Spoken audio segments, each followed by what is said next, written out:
Elena, hay quienes cumplen un papel fundamental en esas denuncias, en esos reclamos por justicia y por verdad. Son víctimas que han estado constantemente siguiendo el proceso como usted, ¿no? El proceso, uno carga con esos duelos, y quienes han sido, quienes son familiares de personas dadas por desaparecidas, pues llevan durante mucho tiempo reclamando verdad, y en eso usted se conecta con la vida de muchas personas que están haciendo precisamente esas denuncias y esos reclamos, pero además se entera de algo que en términos de derechos humanos me llama mucho la atención, y es el hecho de que exista una división, que haya habido una división por el color de la piel a la hora de escoger a quienes eran declarados especiales, es decir, a quienes se llevaron efectivamente a la Casa del Florero, a diferencia de quienes sí liberaron, que haya una distinción en la conmemoración que se le hace a quienes eran magistrados, de quienes eran empleados del Palacio de Justicia. Entonces cuénteme un poco sobre esa marca, sobre esos hallazgos en el trabajo que conlleva ser víctima. El trabajo que conlleva ser víctima. Pues a ver, yo me voy dando cuenta a medida que voy investigando y hablando con diferentes personas que la discriminación sí ha estado presente en torno a los hechos, ha estado presente todo el tiempo alrededor de los hechos del Palacio de Justicia, incluso hasta hoy. Y pues como lo mencionaste, cuando llevan a las personas al Museo de la Casa del Florero, y ahí los separan basándose en su aspecto físico, cómo estaban vestidos, si tenían un aspecto normal o no, que quién define qué es normal y qué no. Eh, bueno, la conmemoración de los hechos en la catedral organizada por la Corte Suprema,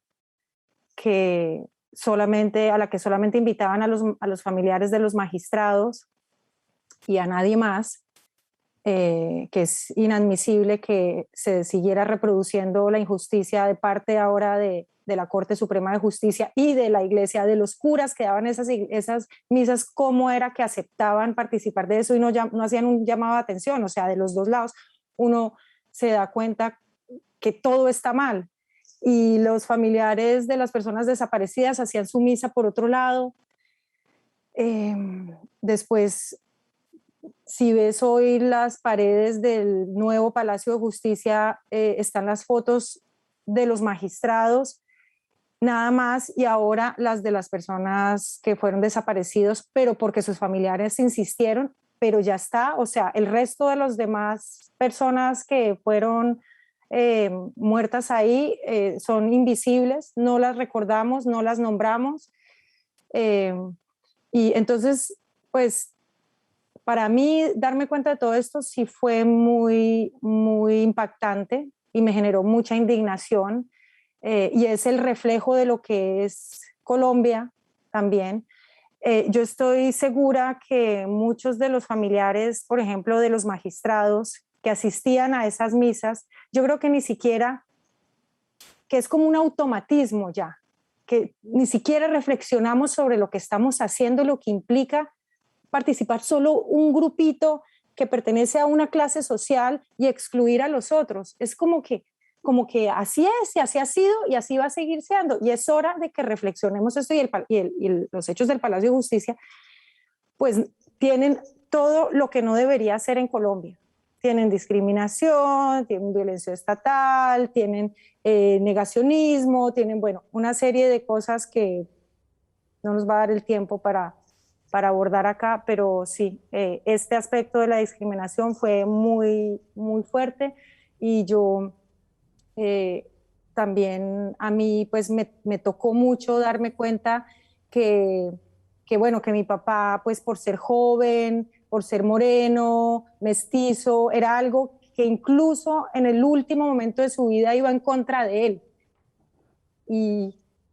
bueno, después también hablando con otros hijos de magistrados, conocer también de dónde venían estas personas y que habían ascendido socialmente con muchísimo esfuerzo, y a través de la rama judicial, y que quizás por no ser pertenecientes a la clase a la élite política, familias poderosas, quizás por eso los habían dejado también morir ahí. Y yo me he preguntado, si estos magistrados hubieran sido de familias tradicionales de poder, ¿hubiera ocurrido lo mismo? Yo creo que no. Entonces, todos estos hallazgos, a medida que yo fui investigando, hablando con otras personas, pues sí fue doloroso y muy impactante y pues el reflejo clarito de lo que está mal en Colombia, como dije antes.